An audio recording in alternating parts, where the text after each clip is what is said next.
This picturesque rockhounding spot is the legendary Burro Creek in Arizona. Today we're looking for the famous Burro Creek Purple Jasper and Pastelite.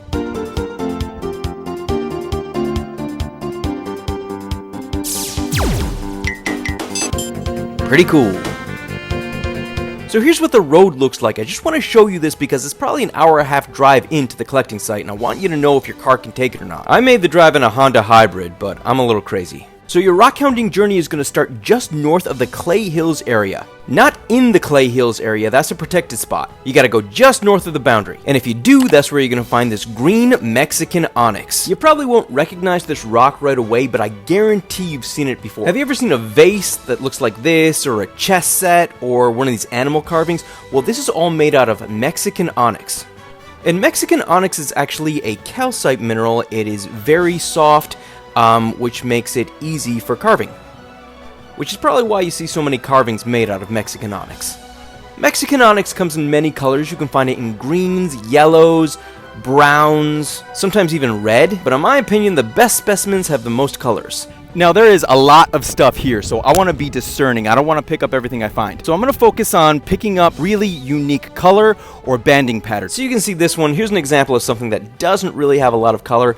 I'm not going to end up taking that one, as opposed to something like this. I had to dig it out, but you can really see that there's some patterns in there. There's some plume. Here's some red. Here's some of that red that I've been talking about. And you really just want to find the rock that looks nice to you. You also want to be very careful if you put this stuff in a rock tumbler, because like I said, it's pretty soft. And I think probably my best piece is this one right here. Check out all those stripes, a nice deep dark green color. That's a keeper. It's always lucky to stumble upon just a treasure trove location like this. But I think 2 pieces of this is really all I need. Besides, we gotta get back on the trail and find what we came here for, that Purple Pastelite. That's what the area is known for. Here's what a higher quality specimen would look like, and here's what a lower quality specimen would look like, but I'd be fine with finding either one. Okay, so let's get on this trail and see what we can find. So some of this stuff kind of looks like it could be purple, or maybe it was purple at one point, or a lot of the times I see stuff under the sun and I can't quite make out the color. But whatever the case is, I don't quite think that this is the stuff that we're looking for. I did notice that the higher quality specimens of this stuff does have this red vein of iron going through it.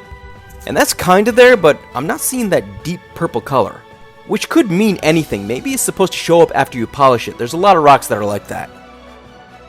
I'm also starting to think that maybe some of this stuff has been bleached out by the sun. So my next plan of action is to actually dig for the rocks that have been covered by sand and hidden from the sun. I'm finding a lot of this stuff, but I wouldn't exactly call this purple. And I can see that that has a little bit of a darker color to it. I can actually see a little bit of the purple there.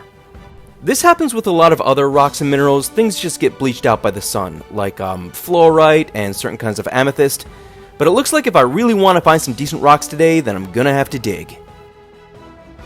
Okay, so I found my first hint of purple. And I think the trick is you have to find a rock with a darker crust on top and something that's been out of the sunlight for a while.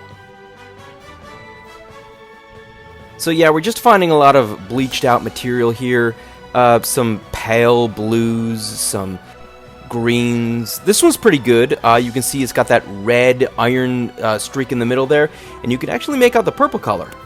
That tells me that this might be a good spot to dig.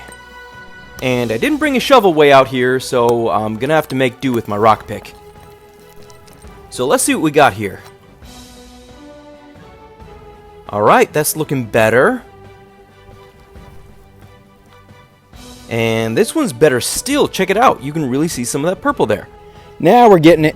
This is just a really challenging place to rockhound at, and it has that reputation on the internet.